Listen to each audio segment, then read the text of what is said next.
गाथा अपने 286 और 287 ब्रह्माधिकार की अंतिम गाथा। इसमें आचार्य देव ने द्रव्य और भाव की निमित्त नैमित्तिकता का दृष्टांत देकर समझाया। परद्रव्य निमित्त है और परभाव नैमित्तिक है।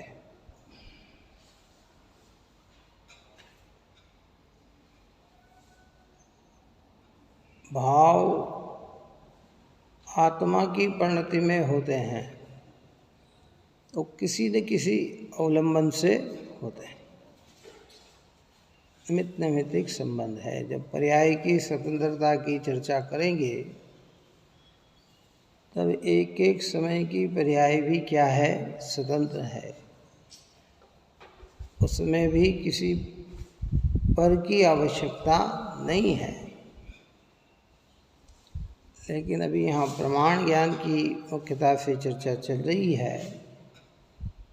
कहते हैं कि भाई जब तक ये जीव अधकर्म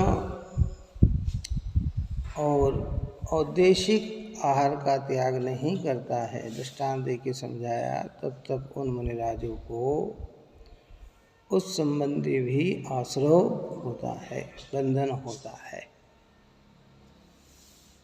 बंधन भाव से होता है, काय से होता है, लेकिन उस भाव का निमित्त क्या है, वो परद्रव्य है। ये चर्चा यहाँ कही। अब इसी अर्थ का कलश रूप काव्य कहते हैं, जिसमें परद्रव्य के त्यागने का उपदेश है। कलश नंबर 178।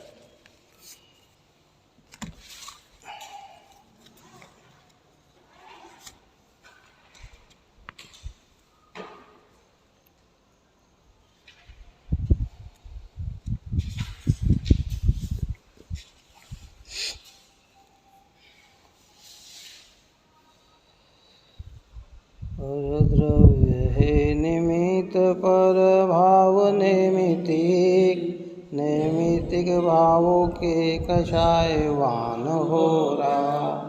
भावी कर्म बंधो इन कषाय भाव से, बंधन में आत्मा विलायमान हो रहा। इस प्रकार जान पर भाव की संतति को, जड़ से उखाड़ स्फुरायमान हो रहा। आनंद कंदन आत्म के वेदन में, निज भगवान शोभायमान हो रहा। कहते परद्रव्य है निमित्त, पर भाव नैमित्तिक, नैमित्तिक भाव से कषायवान हो रहा। नैमित्तिक भाव यानी कषाय का ही भाव। कौन सा? परद्रव्य जिसमें निमित्त है, ऐसे परद्रव्य के निमित्त से जो भाव होते हैं, निमित्त करता नहीं है। परद्रव्य का अवलंबन जब जीव लेता है, जब अपने उपयोग को उपयोग में न रखकर जब यह ज्ञेय रूप अवलंबन लेता है, तो कहते वो नैमित्तिक भाव का जन्म होता है, जिससे यह आत्मा क्या हो रहा है, कषायवान हो रहा है। अब भले यहाँ कषाय स्थूल रूप से दिखाई नहीं देती हो, क्रोध मान की अधिकता दिखाई नहीं देती हो, माया लोभ भी पंचेंद्रिय के भोगों की ओर दिखाई नहीं देते हों, लेकिन जो स्वभाव भी होते हैं तो उससे भी आत्मा क्या होता है, कषायवान हो रहा है। गजब की बात है। भावी कर्म बंधन हो इन कषाय भाव से, और इन भावों से क्या होता है, भावी कर्म का बंधन होता है। कर्मबंध का कारण और कोई नहीं, ऊपर में कहा तो जीव निशंक हो जा, किसी भी प्रकार का भय मत रख। तुझे जो बंधन हो रहा है वह तेरे अध्यवसान से ही हो रहा है, और वो जो अध्यवसान हो रहे हैं वे निराधार नहीं हैं, वे किसी न किसी द्रव्य के अवलंबन से होते हैं, है ना। बंधन में आत्मा विलायमान हो रहा, और इस बंधन में आत्मा विलायमान यानी आत्मा का स्वरूप ढक रहा है, छिप रहा है, गौण हो रहा है। जब भाव होते हैं तब आत्मा गौण हो जाता है। आत्मा तो है लेकिन उसमें वो क्या हो गया, गौण।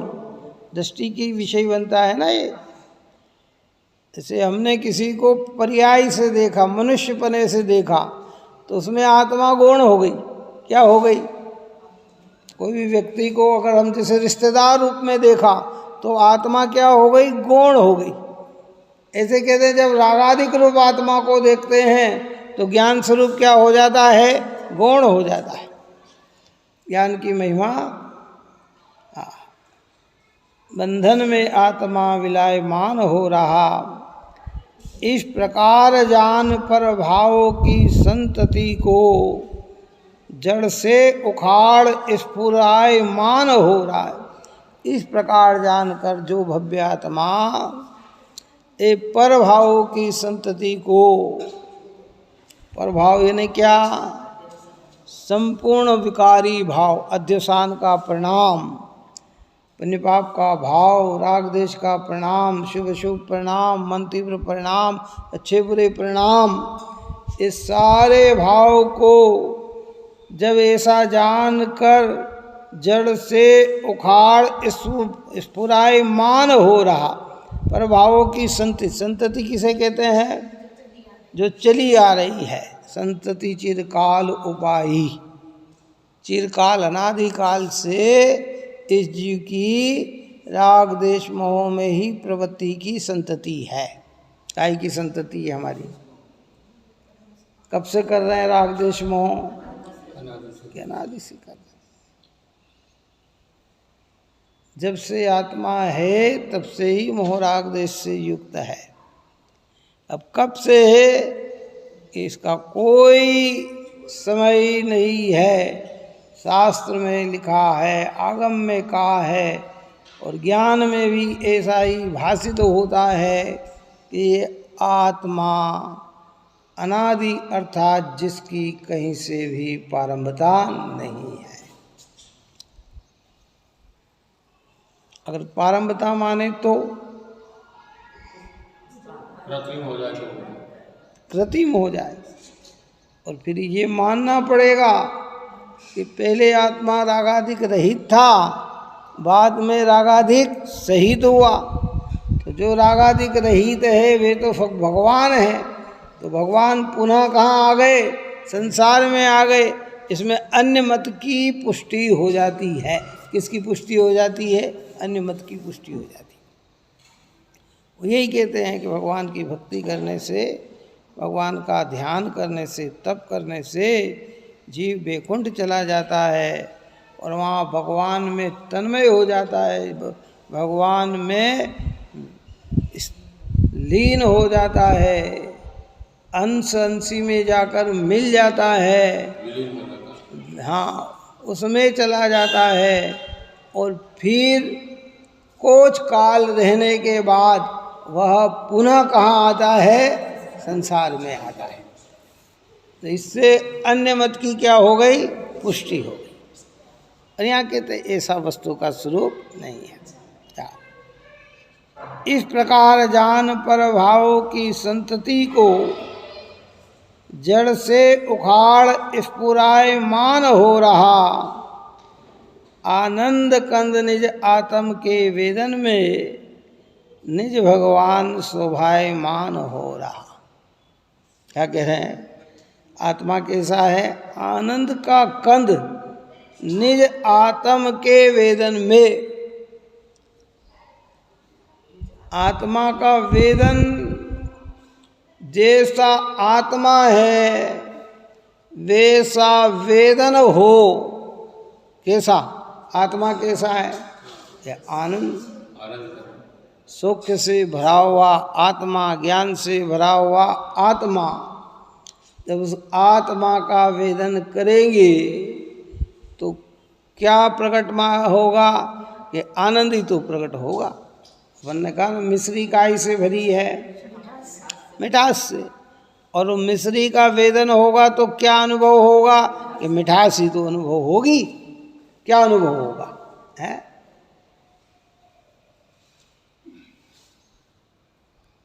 यद्यपि हमारी आत्मा पे दृष्टि नहीं जाने से आज तक ऐसा स्वाद हमारी परिणति में नहीं आया।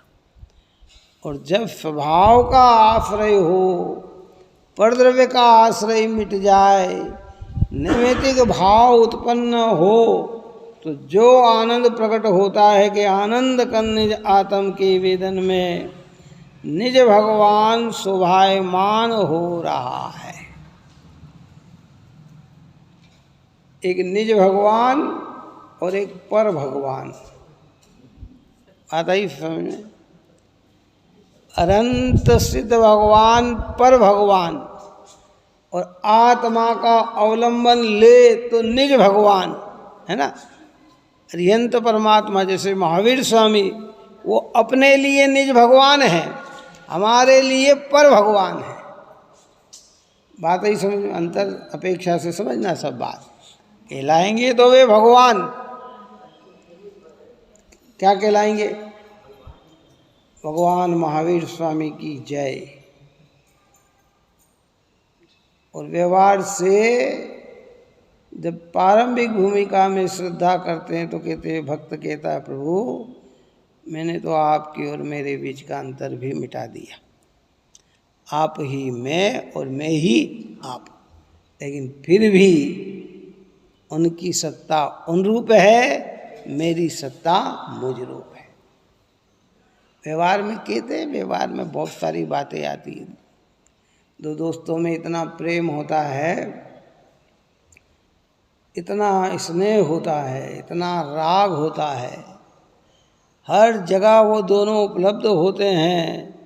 तो दुनिया भी कहती है और वह भी कहता है कि शरीर से दो हैं आत्मा एक है। क्या कहते हैं? बोल क्या कहते हैं? ये शरीर से दो हैं आत्मा एक है। ये व्यवहार है। परमार्थ से शरीर भी दो है और आत्मा भी दो है, लेकिन व्यवहार ऐसा। ऐसे भगवान और भक्त में, भक्त और भगवान में, जब भक्त की ललक पूरी भगवान में जुड़ जाती है, भगवान में तन्मय हो जाता है, वो ही उसकी दृष्टि में और उपयोग में बस जाते हैं, तो कहता है तेरे मेरे अंतर को हमने भर दिया, न तुझ में और मुझ में कोई अंतर नहीं है। लेकिन फिर भी प्रभु की सत्ता अलग है और हमारी सत्ता अलग है। आई बात सुन। उपचार से अति अनुराग में ऐसा भाव आता है, और ऐसा जिनको भाव होता है वो उत्कृष्ट शुभोपयोग है। क्या है? लेकिन अपनी सत्ता को स्वीकार न करे तो फिर वो मिथ्या भाव है। हाई बात समझ में नहीं है? देखिए भावार्थ इसमें कहते हैं, श्लोकार्थ। इस प्रकार परद्रव्य और अपने भाव की निमित्त नैमित्तिकता को विचार करके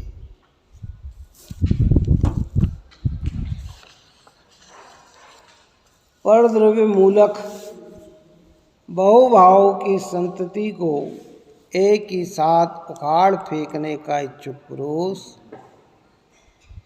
उस समस्त परद्रव्य को बलपूर्वक, उद्यम पूर्वक, पराक्रम पूर्वक भिन्न करके, त्याग करके, अतिशयता के बहते हुए धारावाहिक पूर्ण एक संवेदन से युक्त अपने आत्मा को प्राप्त करता है कि जिसने कर्णबंध को मूल से उखाड़ फेंका है, ऐसा यह भगवान आत्मा अपने ही आत्मा में ही स्फुरायमान होता है, प्रकट हो जाता है।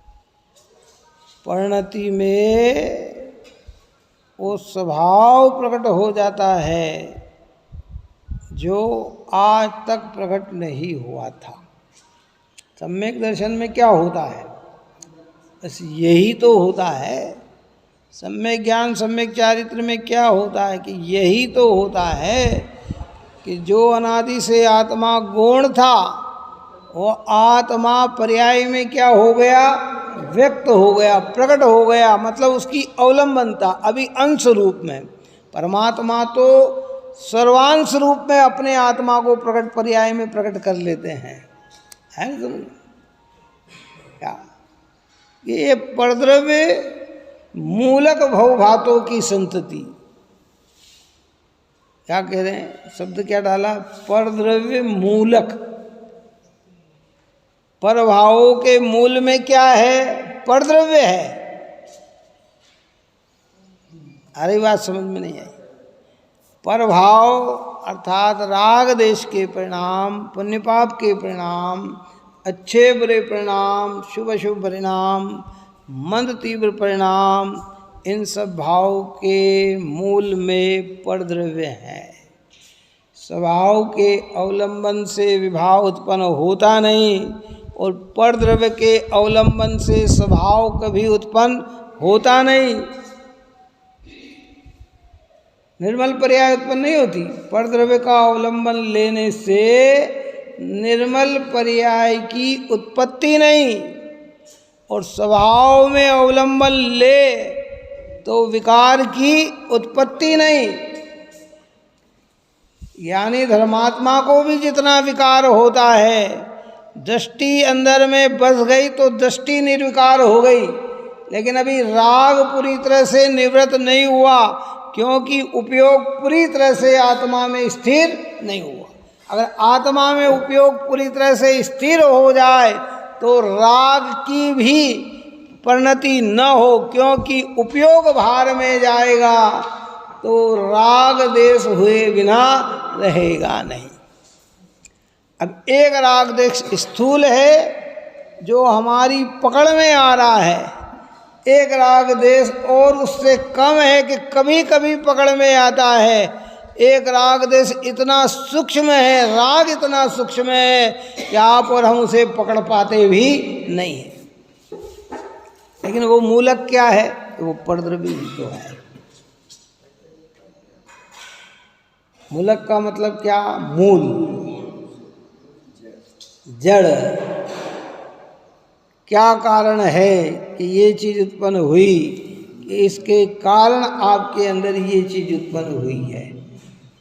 राग देश उत्पन्न हुए, क्यों उत्पन्न हुए? कि परद्रव्य का अवलंबन है, इसलिए राग देश उत्पन्न होते हैं। तो परद्रव्य और स्वद्रव्य की भेदता को समझकर जब स्वद्रव्य में अपना उपयोग ले जाता है तो ये राग देश क्या होते हैं? दूर हो जाते हैं। यहाँ कहते हैं कि इस संतति को एक ही साथ उखाड़ फेंकने का इच्छुक पुरुष। कौन पुरुष?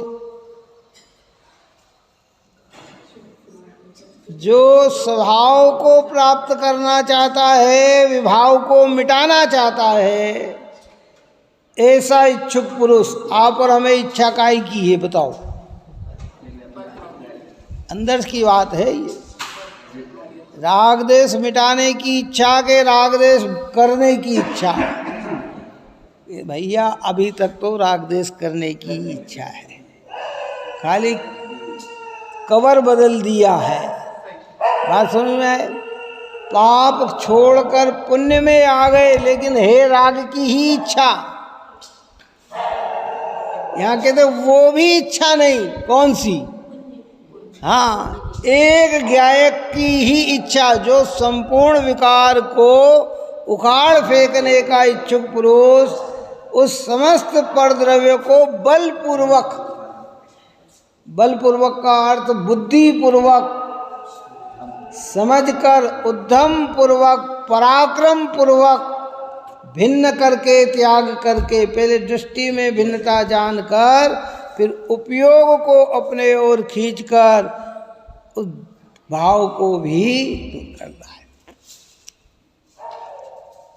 ये सब पुरुषार्थ है। जैसे जैसे भूमिका बढ़ती है पुरुषार्थ में भी उतना पेनापन आ जाता है।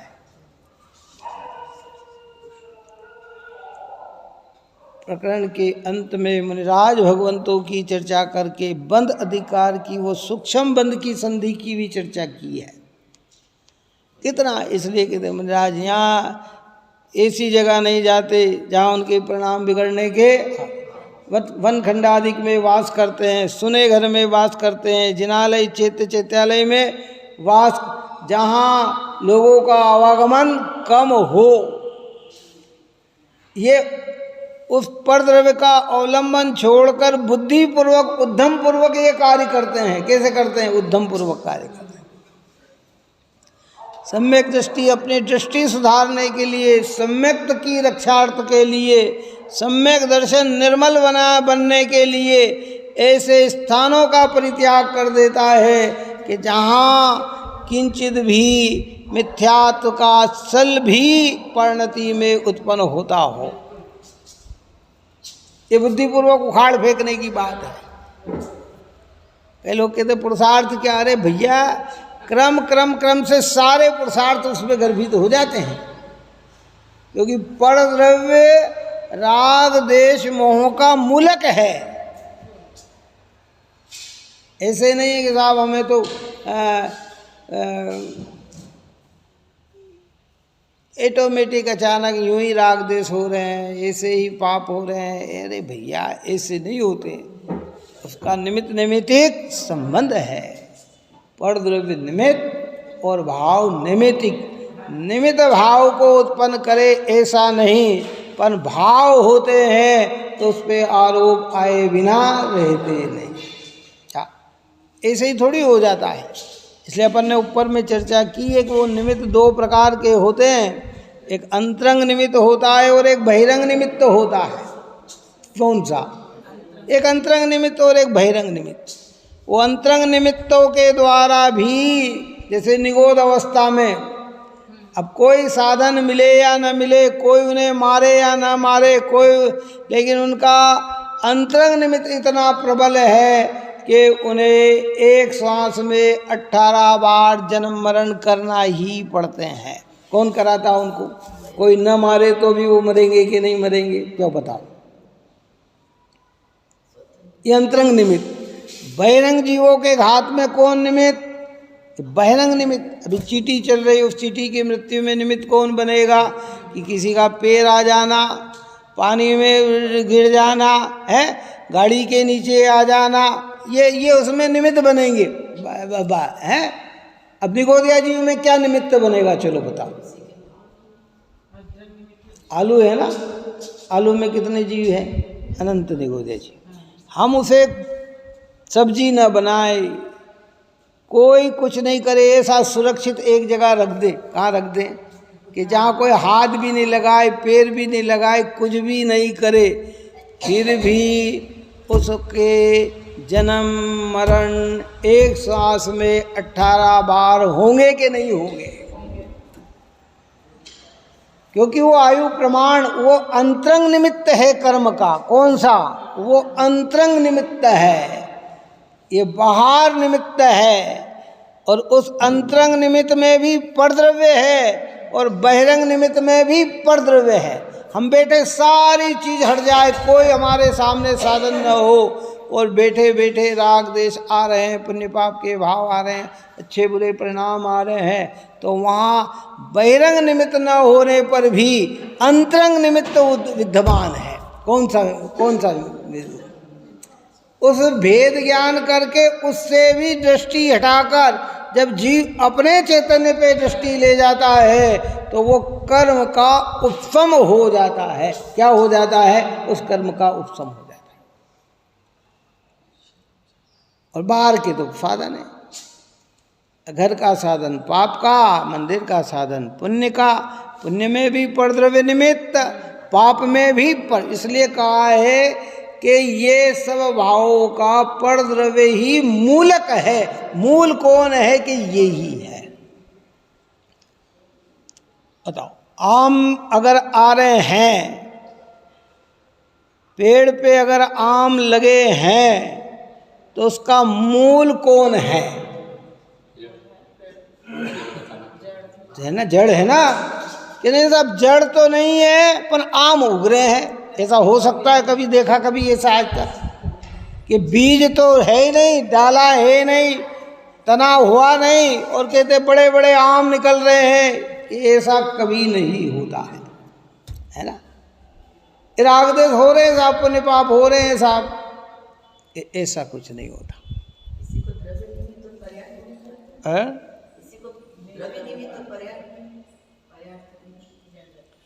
परद्रव्य निमित्त है, पर्याय निमित्त है।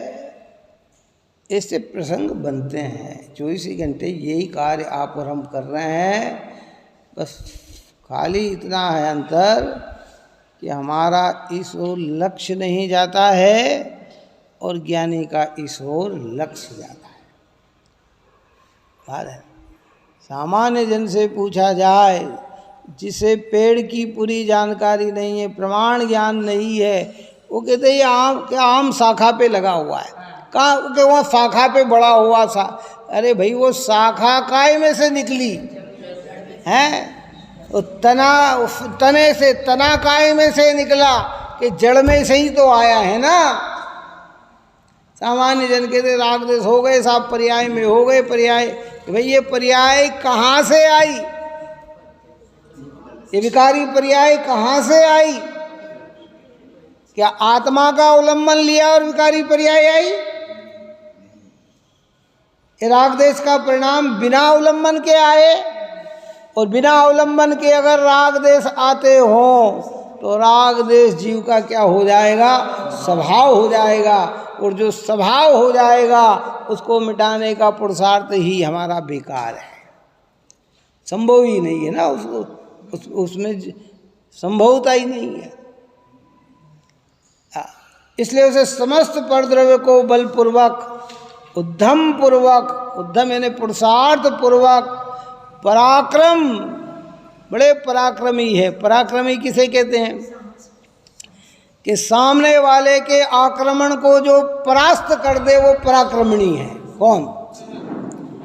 किसी ने वार किया और हमने उसके वार को नष्ट कर दिया, निरस्त कर दिया, तो क्या हो गए? पराक्रमी। कर्म ने अपना वार किया और ज्ञान स्वभाव ने उसको परास्त कर दिया, उस उदय में बहा नहीं, तो वो क्या हो गया? पराक्रमी। पहला शब्द है उद्यम पूर्वक, पुरुषार्थ पूर्वक, और दूसरा है पराक्रम पूर्वक। अंतर समझ में आया? उदय चल रहा है, उदय से बचने का पुरुषार्थ, और फिर ऐसा पुरुषार्थ के वो जीत ना पाए। जीते कौन? यही जीते, ये पराक्रम है। भिन्न करके, त्याग करके, अतिशयता से बहते हुए धारावाहिक पूर्ण एक संवेदन से युक्त अपने आत्मा को प्राप्त करता है कि जिसने कर्मबंध को मूल से उखाड़ फेंका, ऐसा ये भगवान आत्मा अपने ही आत्मा में ही स्फुरायमान हो रहा है, प्रकट हो गया।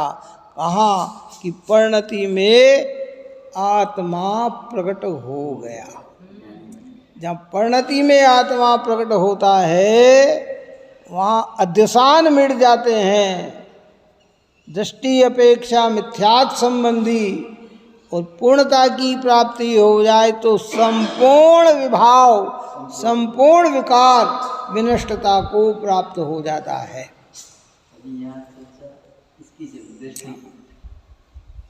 दोनों हैं, दृष्टि अपेक्षा, दृष्टि और पूर्णता। क्योंकि मुनिराज का प्रकरण है तो पूर्णता की भी बात है ना।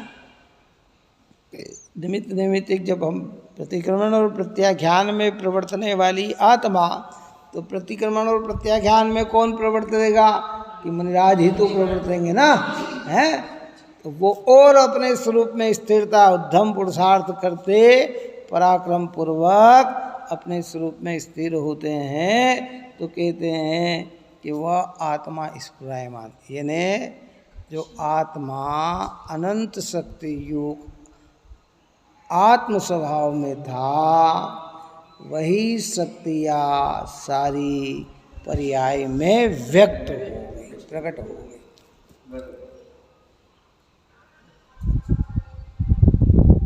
गंभीर बात है। देखो, एक परद्रव्य को ही दोष देता है, एक परद्रव्य को मानता ही नहीं है। बात समझ में आई? एक क्या कहता है कि ये सब राग देश परद्रव्य से ही हो रहे हैं, और एक कहता है परद्रव्य कुछ नहीं है। यहाँ कह रहे हैं दोनों का निमित्त नैमित्तिक संबंध है। ये प्रमाण ज्ञान का विषय है। वस्तु की पूरी व्यवस्था की जानकारी हमारे ज्ञान में होना चाहिए, नहीं तो उसको आंशिक रूप दिखलाता है। अगर वो पर्यायार्थिक नहीं है तो पर्याय की चर्चा करेगा, द्रव्यार्थिक नहीं है तो द्रव्य की चर्चा करेगा। लेकिन प्रमाण के विषय में द्रव्य पर्याय दोनों होती है, निमित्त भी है और नैमित्तिक भी है। निमित्त को कर्ता माने तो भूल, और निमित्त को न माने तो भी भूल। तो भूल निवारण कैसे होगा कि निमित्त भी है और कर्ता भी नहीं है ना? जब जीव पुरुषार्थ करेगा। इसलिए हमारे ये कहते हैं कि भैया अपने उपयोग को ऐसा साधो कि जिसमें आत्मा दृष्टि में चढ़ जाए।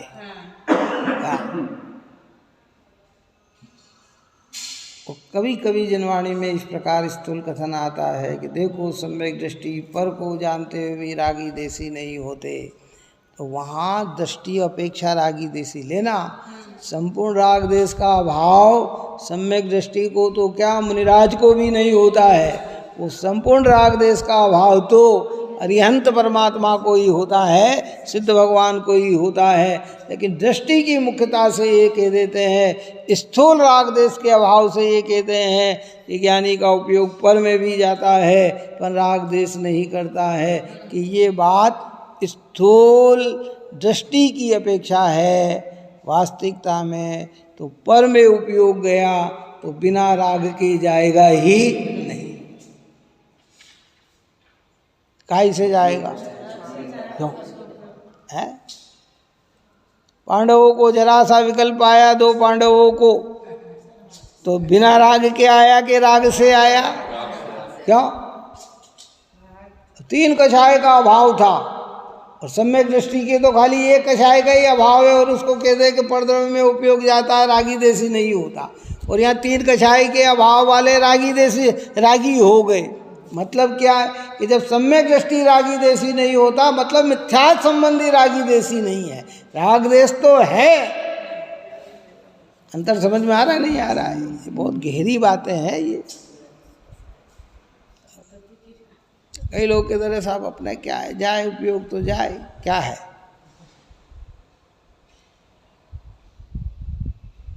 महाराज जी ने एक दृष्टांत दिया है,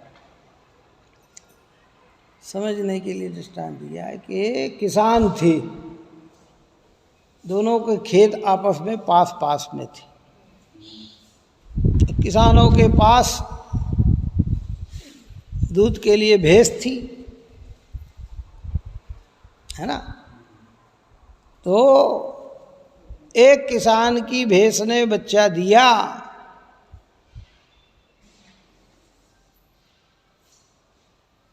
वो बच्चा दूध पीने दूसरे की भैंस के पास चला गया। कहाँ चला गया? पड़ोस की भैंस पे पाया।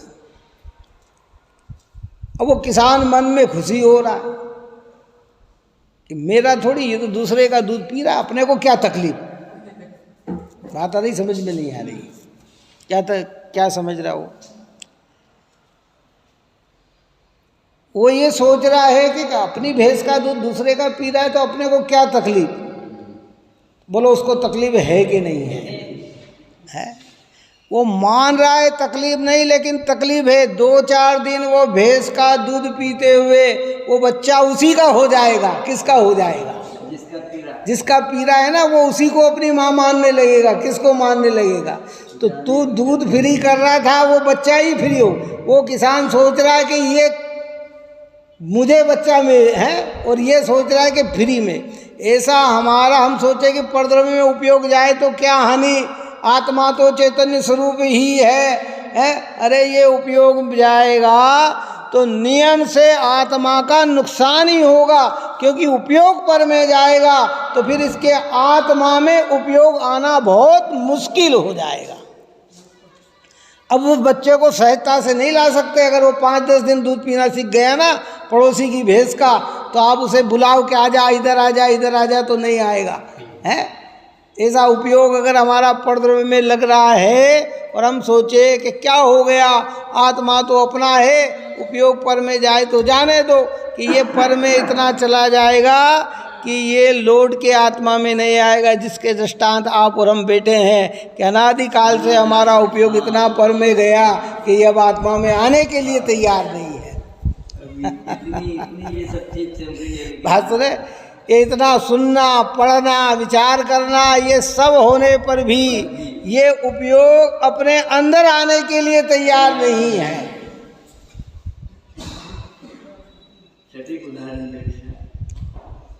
विचार करें इन सब बातों का, चिंतन करें इन सब बातों का, घोलन करें इन सब बातों का। इसलिए ऊपर 2 शब्द डाले, उद्यम पूर्वक और पराक्रम पूर्वक। पुरुषार्थ करें।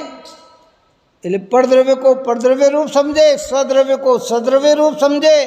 जब सद्रव्य मेरा चैतन्य आत्मा है तो मेरा उपयोग चैतन्य में ही जाना चाहिए, पर में नहीं जाना चाहिए। हम बाहर में भेद विज्ञान कर लेते हैं, ये मकान हमारा है, ये मकान हमारा नहीं है। जब जो मकान हमारा है तो कहते भैया हमें कहाँ खाना, कहाँ पीना, कहाँ रहना, कि अपने ही मकान में रहना चाहिए, दूसरे के मकान में क्यों जाएं हम? हैं कि लौकिकता में तो ये सिद्धांत हम स्वीकार कर लेते हैं, लेकिन जब सिद्धांतिक समझ में आता है तो नहीं। उपयोग हमारा और जाएगा कहाँ? पर में। तो पर में जाएगा तो क्या उत्पन्न होगा? राग देशी हो।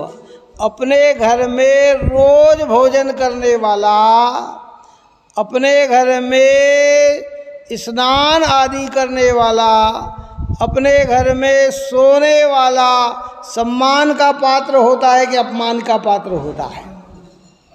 और वह अगर दूसरे के घर में ये कार्य करने लग जाए, निरंतर करने लग जाए, तो उसका सम्मान होगा कि अपमान होगा? चलो बताओ। और ज़्यादा हो तो मुंह से कह देगा आदमी कि भैया तुम तुम्हारे घर जाओ, क्या रोज का रोज हमारे घर पे क्या ठेका ले रखा है क्या हमने आपका? क्या बात है ना? 1-2 दिन तो आपको प्रेम पूर्वक कह देगा कि हाँ कोई बात नहीं, आप ही हमारा बाथरूम यूज कर लो, आप ही हमारा पलंग यूज कर लो, आप ही हमारे भोजन कर लो, आइए साहब। अब वो कहता है जब आप ही का है तो मैं तो रोज़ यही खाना खाऊंगा, तो फिर मुंह से कहना पड़ेगा एक दिन। क्या कहना पड़ेगा? बोलो, कहेगा कि नहीं कहेगा? अरे इसकी तो बात करो, जो सामूहिक परिवार में कमरे अलग अलग होते हैं ना, वो एक कमरे में दूसरा व्यक्ति जाके अपना सामान, नहीं तुम तुम्हारा आके रख दिया वहाँ तक तो ठीक है, 2-3 दिन, अरे नहीं तुम्हारा सामान तुम तुम्हारे कमरे में रखो ना, हमारे कमरे में क्यों रखते हो? जब इतनी प्रक्रिया बाहर में है तो भीतर में क्या होना चाहिए, ये सोचने की बात। इसलिए उपयोग हमारा कैसा हो? उपयोगमय हो। परद्रव्य की अवलंबनता से उपयोग खींचे और अपने में लगाए। स्थिरता वाला अभी इतना उपयोग समय नहीं है, तो कम से कम दृष्टि का विषय बने। और यहाँ तो मुनिराजों की चर्चा चल रही है, इसलिए उत्कृष्ट बात तो वहाँ की है।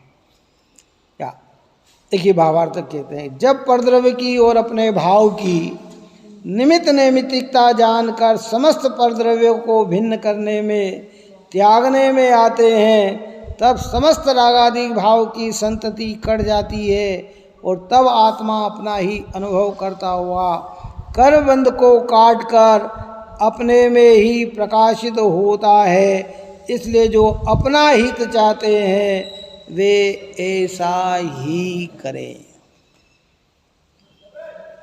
किसको करना ये कार्य, तो सरल शब्दों में कह दिया, किसको करना ये कार्य, जो अपना हित चाहते हैं। आप कह रहे हैं कि नहीं मुझे अपना हित नहीं करना, फिर कोई बात नहीं, आपकी इच्छा जो आप करना करो, स्वतंत्र हो, जो अपना हित है।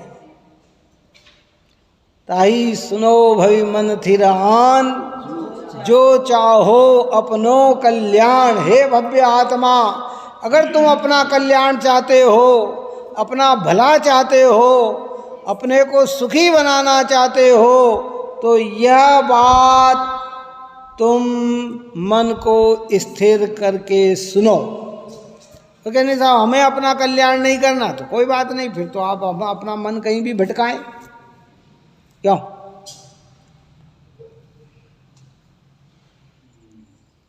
चिरालाकार ने लिखा ना, बहुत मार्मिक बात लिख दी पारमिक गाथा में ही। इसलिए हमें कहा कि जिनवाणी सुनना तो कैसे सुनना, कि मन को स्थिर करके सुनना। चंचल उपयोग में जिनवाणी बैठती नहीं, अन्य विकल्पों में जिनवाणी हृदय में बैठती नहीं। सारे विकल्पों को गौण करो और जिन वचनों को मुख्य करें तो ये बात हृदय में बैठती है। बड़े कोमल शब्दों के साथ दौलत राम जी ने समझाया, ताही सुनो भवी मन थिर आन। हे भव्य आत्मा, तुम इसे ऊपर जो कही गई है बात, उसको मन को स्थिर करके सुनो। और शब्द क्या दिया साथ में, भव्य, भवी है। मन थिर आन, जो चाहो अपनो कल्याण। कि अगर तुम अपना कल्याण चाहते हो, अपना भला चाहते हो, जन्म मरण के दुखों से उब गए हो, रोग भोग प्यास शीत उष्णता से उब गए हो, अब दोबारा मेरी परिणति में ये पीड़ा न आए, ऐसा भाव अगर हृदय में उत्पन्न हुआ है, तो तुम इन जिनेंद्र भगवान की वाणी को, मन को स्थिर करके सुनो।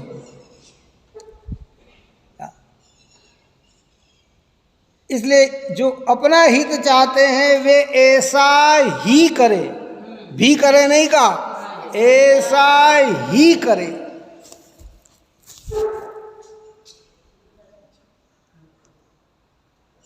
और देखो ये है ना, जीव तत्काल फल चाहता है, ऐसा नहीं। कोई चीज का फल तत्काल आता है और कोई का फल बहुत धीरे देर से। कोई बड़ा फल चाहिए ना, तो बीज बोने के बाद 2-2 साल 3-3 साल बाद फसल आती है, कितनी बार आती। और कोई ऐसी चीज़ है कि डालने के 4 महीने बाद आती, और कोई ऐसी चीज़ है कि एक दिन डाली और 2-4 दिन में ही वो दिखने लग जाती है, ऐसी फसल भी है। अब हमें मोक्ष फल चाहिए है, कितना कौन सा फल चाहिए, और हम कहें कि नहीं नहीं नहीं साहब आज किया, हमें तो अभी मोक्ष मिल जाना चाहिए। आपने कहा आत्मा की दृष्टि कर लो, हमने कर ली, आज हमारा केवल ज्ञान हो जाना चाहिए, तो ये ऐसा नहीं है। नहीं तो आदमी इस प्रकार का कार्य करेगा। दृष्टांत मालिका में एक दृष्टांत आया था, जो पहले अपन ने कहा था कि जंगलों के अंदर पेड़ पे, गांव में पेड़ पे आम खाने के लिए बंदर आ जाते थे, हैं? आम पके के बंदर आ जाते थे, या कोई फल पका के बंदर आ जाते थे और खाते थे। तो वहाँ का माली उन्हें गिलोल से मारता था, भगाता था, हैं? सब बंदरों ने बैठकर मीटिंग बुलाई कि क्या करें क्या करें। किसी ने राय दे दी कि ऐसा करो कि अपन भी क्यों ना पेड़ बोए और फल खाएं, क्या? और अपना पेड़ होगा तो कोई अपने को मारेगा नहीं, अपना पेड़ होगा तो कोई अपने को तकलीफ पहुंचाएगा नहीं, हैं? तो कि कैसे करें, कि तलाश करी कि भैया ये पेड़ कैसे उगते हैं, कि इसको गोई को बोना पड़ता है, गुटली को बोना पड़ता है, फिर इस पे पेड़ उगता है, फल आता है।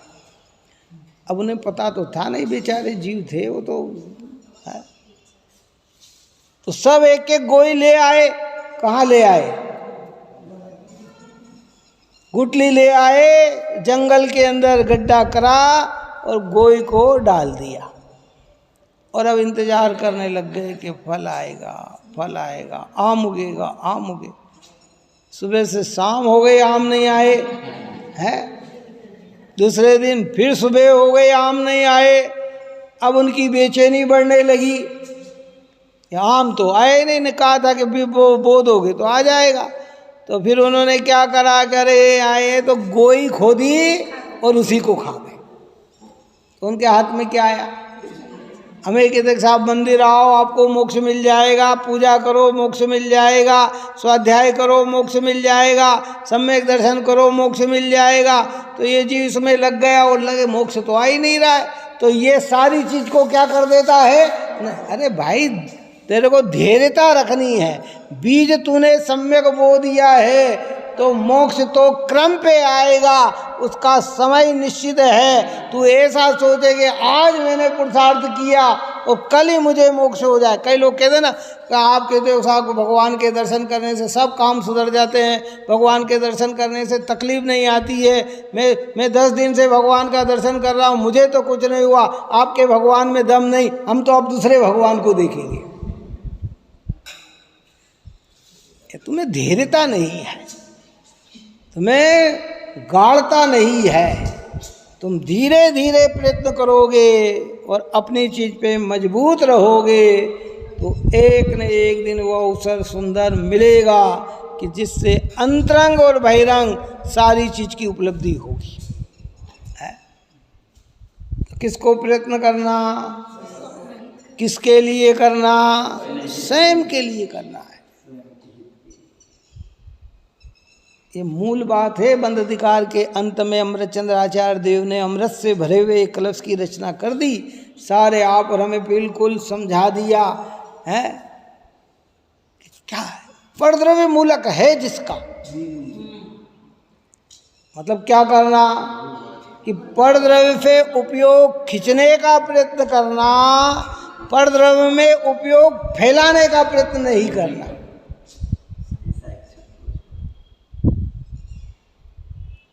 श्रीमद् रायचंद जी की बात वो याद आती है विराग सरिता की। एक कुटुंब रूपी काजल की कोठड़ी में रहते हुए तो लाख प्रयत्न करे तो भी काली मां लगे बिना नहीं रहती।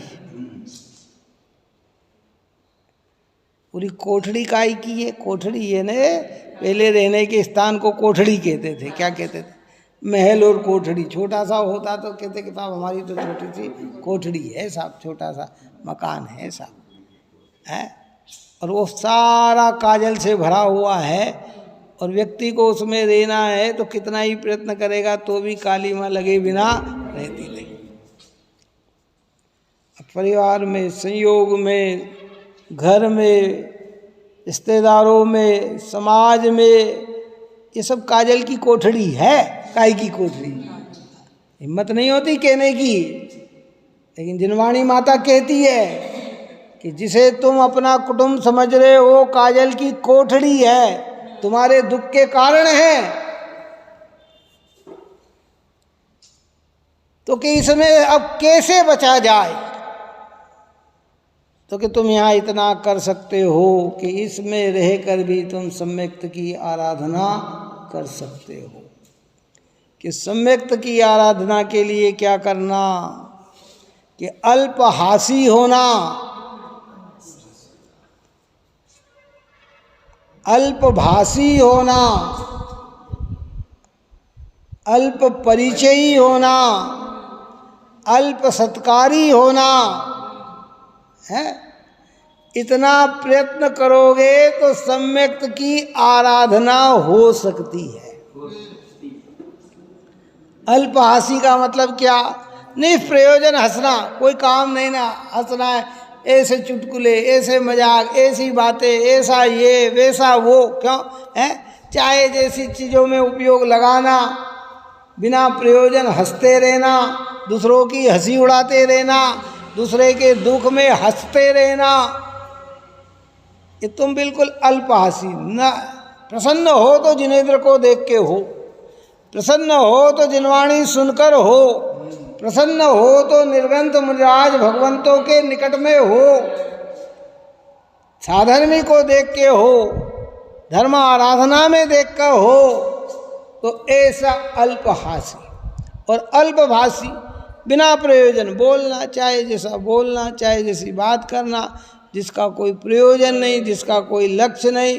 ज्ञानी बोलने में भी अपना हित ढूंढते हैं, चर्चा में भी अपना हित ढूंढते हैं, अन्य को चर्चा कहने में भी प्रयोजन होता है, उसका उद्देश्य होता है। हम निष्प्रयोजन बोले जाते हैं, बोले जाते हैं, बोले जाते हैं, बोले जाते हैं, बोले। और अल्प परिचय, आप और हमारा क्या, बोलो, हम परिचय बढ़ाते हैं कि परिचय घटाते हैं? हम तो निरंतर बढ़ाने का ही परिचय में लगे हुए हैं। जितना ज़्यादा परिचय उतनी बड़ी मान्यता। कह रहे मुझे इतने लोग पहचानते हैं, मुझे इतने जानते हैं, मुझे इतने समझते हैं। कि भैया ये क्या काम का तेरा ये परिचय पना भी? अल्प परिचय, साधर्मियों का परिचय, ज्ञानियों का परिचय, धर्मात्माओं का परिचय, धर्म आराधकों का परिचय है, वो परिचय में तेरा इंटरेस्ट हो। लेकिन निष्प्रयोजन परिचय। और फिर अल्प सत्कारी, जब परिचय बढ़ता है तो फिर क्या भाव पैदा होते हैं? सत्कार का। वो मुझे पहचान, मैं जाऊंगा तो मेरा सम्मान करेंगे, मैं जाऊंगा तो मुझे उच्च शासन पे बिठाएंगे, मैं जाऊंगा तो ये होगा। तो ये सब भाव तेरे लिए क्या है? देखो, व्यक्ति रहता है बहुत सामान्य, लेकिन धीरे धीरे संयोगों से इच्छा बढ़ती हुई वह व्यक्ति एक दिन इतना विशेष हो जाता है कि अब उसे सामान्य चीज में मजा नहीं आता। देश का प्रधानमंत्री बन गया ना, कौन? अब उसे उच्चासन, सिंहासन, बड़ी बड़ी जगह, अब उसे कह दो कि नीचे जमीन पे बैठ जाए तो वो नहीं बैठेगा। जब बैठेगा तो नीचे भी बैठेगा तो कोई ना कोई आधार होगा। वही हो सकता है जो ऐसा कि जिसके हृदय में पद की महिमा नहीं हो। अब परिचय हो गया ना, बहुत सत्कारी हो गया। बोलो क्या पुरुषार्थ करना? अंतिम बात के पूर्ण करते, क्या पुरुषार्थ करना? एक काजल की कोठरी में रहकर पूरा काला होता है, और एक काजल की कोठरी में लेकर अल्प काला होता है। तो वो अल्प काला होने वाला वो दीवार से सट के चलेगा कि दीवार से दूर चलेगा? तो ये सारे ना वो सब चीजों से दूर चलेगा। कैसे चलेगा बोलो? ऐसे आप और हमें कैसा जीवन जीना है ये जिनवाणी माता सिखाती है। हम चिपक कर चलते हैं, ज्ञानी पीछे हटकर चलता है। उसे निरंतर भय का, कर्म बंधन का भय है। हम कर्म बंधन के भय से रहित हैं। हमें लगता है कुछ ये ना परद्रव्य मूलक, ये इसमें ये बात घटती है कि भी है काजल की कोठरी है। अब तुम इसमें देखो क्या करना है, कि तुम्हें कितना सावधान रखना है। कई बार ऐसा होता है कि अपन पुराने मंदिरों के दर्शन करने जाते हैं या कहीं क्षेत्रों पे गए और एक बहुत जंगल पे हो, ये ऐसा हो जहाँ बहुत कम लोग आते जाते हो, तो वहाँ जाले लगे रहते हैं। क्या लगे रहते हैं, है ना? बरसात में बन जाते हैं जाले, हैं। आपको दर्शन करना तो आप बिल्कुल देख देख के झुक झुक के चलते हैं। क्यों चलते हैं? कि हमें चिपक न जाए, है ना? तो ये ग्रस्त जीवन ऐसा जीवन है कि यहाँ कर्म बंधन से हटना है तो हर प्रक्रिया सावधानी पूर्वक होना चाहिए। दृष्टि हमारी निरंतर पेनी होना चाहिए।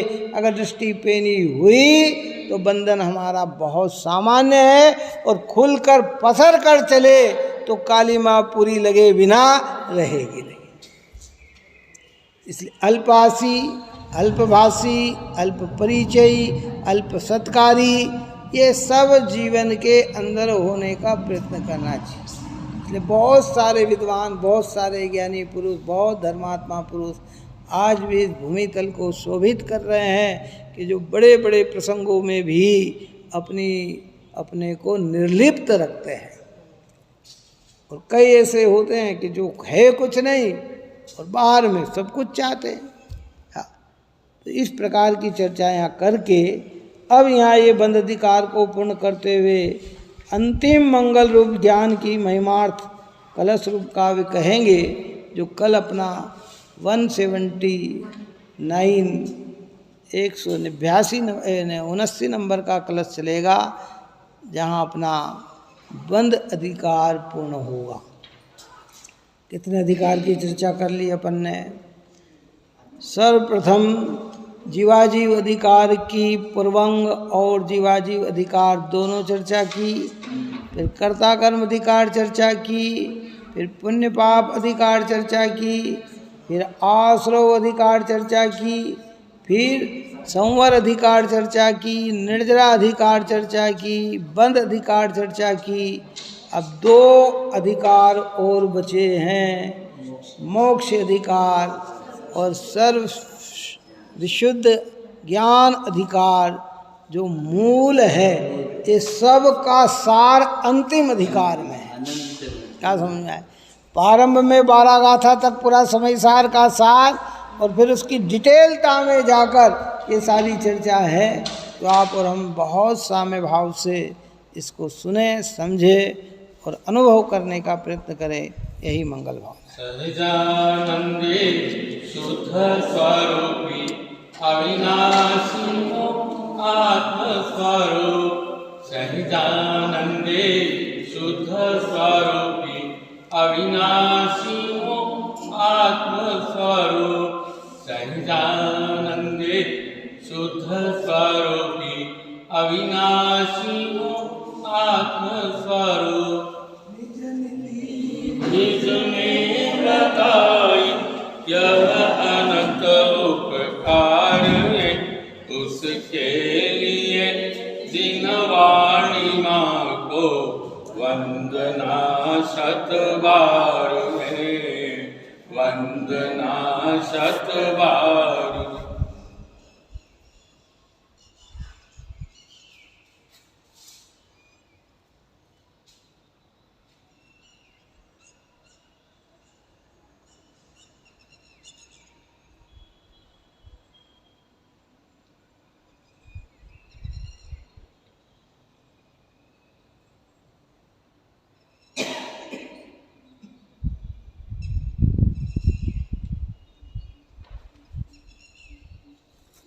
रावणी के ज्ञान से सूझे लोकालो, सोवाणी मस्तक सदा देत श्रीवाणी माता।